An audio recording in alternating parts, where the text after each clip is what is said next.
Even when I'm not operating at my best, I felt the need to keep going. Why? Why is that? Have you ever felt that way? I feel like as a highly ambitious, creative person, we tend to push past our physical and emotional boundaries for something that may not benefit us in the long run. I grew up on the saying, quitters never win and winners never quit. And as a girl who always felt like the world was on her shoulders, this quote felt like a safe haven for me. As long as I kept striving, kept pushing forward, even when things were going wrong, even when I was in a team setting and there's no respect, as long as I didn't quit, things would work out, right? That's what we want to believe, or at least that's what I wanted to believe. And I want to give you a few pointers, a few tips for the creators out there who always feel like they have to push past their physical boundaries for something that may not ultimately serve them in the long run. Hi, if you're new here, my name is Khat, and I am a writer, a creator of all sorts, really. I have done photography, videography. I like to vlog on YouTube. I like to showcase my fitness journey. I love different little pockets. I don't really have a specific niche here on YouTube, but I felt really called to sit down and talk about my process as a recovering perfectionist, recovering people pleaser, and I have a few tips for those creatives out there who tend to overextend themselves. If you like what you see so far, subscribe for more and comment if you are a recovering perfectionist and any tips you want to share on how you got over this hyper ambition perfectionist syndrome, as I'm calling it. Tip number 1. It's okay to say no and to take a step back. Sometimes we say yes when we really mean no. Recently, I agreed to help out a friend, and when I said yes before prior knowledge of all the scopes and all of the details that it would entail. And when I asked more questions, it was already too late because I already said yes. Have you ever been in that situation? I realized that sometimes we say yes when we really mean no, to hide the fact that we're afraid of being disliked or to come across as rude or mean or unavailable, when really it's to protect our boundaries. Just imagine you already have a full plate and your cup is empty and you can't even give an ounce of yourself to someone else without it feeling like you're sacrificing all the bandwidth that you have. Once we said yes, once we've said no, it's solid, it's firm. But once you said yes and you feel like, oh no, I should have said no, deep inside, it hurts you more. It like tears you down even more because you don't want to disappoint the other person. And in doing so, you end up disappointing yourself. I would encourage anyone to take a step back and think about what it is that you're being asked of and whether or not you have the bandwidth to fully commit. And once you take those steps, your yeses can stay a yes and mean it, and your nos can be firm, and there's no blurry lines in your boundaries. So that's tip number 1. Tip number 2. Take stock and brain dump. A lot of highly ambitious people tend to move on to the next thing too quickly without really pausing and taking stock of the last thing that they completed or that they worked on or the job they quit or, whatever it is. It's good to pause, brain dump everything. Get it on paper. Have a record of the time that you had before you move on to the bigger and better thing.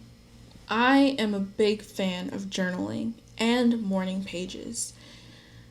So, for example, about 5 years ago, I was in a very toxic group environment, a creative group environment, and it drained me so bad that my body was sending signal after signal after signal.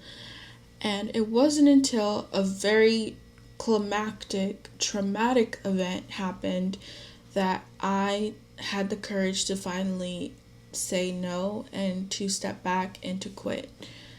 And that was the first step for me to take a breather and, in a sense, recover.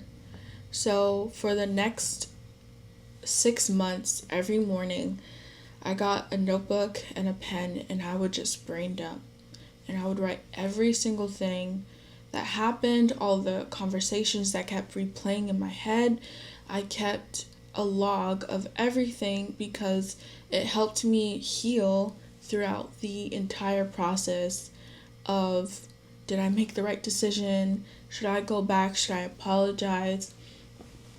All of those thoughts kept running in my mind.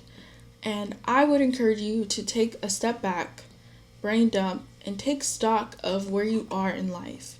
And here are some journal questions that I would encourage you to take with you into your morning pages or your journaling session. So, what are 3 lessons that I learned from this experience?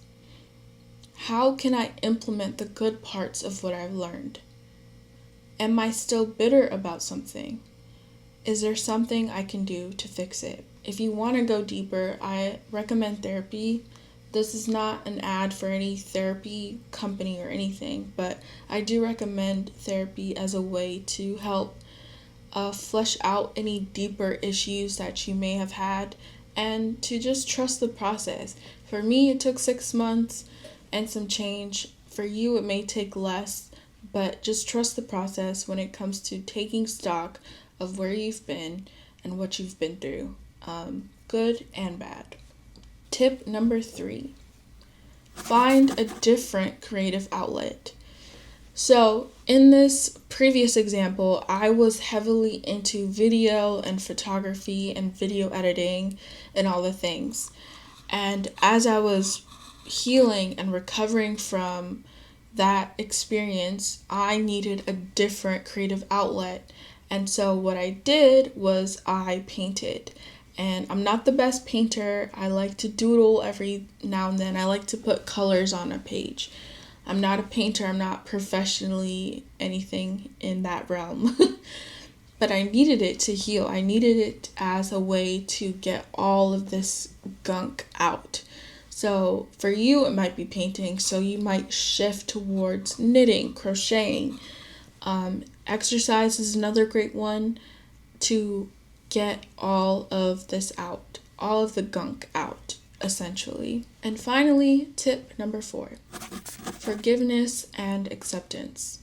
I think it's time to accept yourself for the mistakes that you made, accept the mistakes that you've made, and to recognize yourself as a person who perseveres even past the most painful moments of your life. I think it's time to accept the fact that you are where you are because of the chances and the risks that you've taken.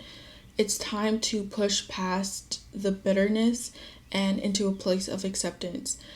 And I think that as you continue to grow as a creative, you can finally see that your worth isn't in the work that you produce, it's in the character that you show up with, the character that you develop as you go through these projects, as you work in team settings, as you work through the most trying of times. You become more resilient and more creative in the process. I really hope that this encourages you to surrender the hyper ambitious person, to listen to your body when it's giving those signals. Even you don't necessarily have to quit. You can step back and you can pour into yourself so that you can show up even better than before. Sometimes our bodies will tell us to slow down, and when it happens, sometimes it's too late. Retire from the thought that quitting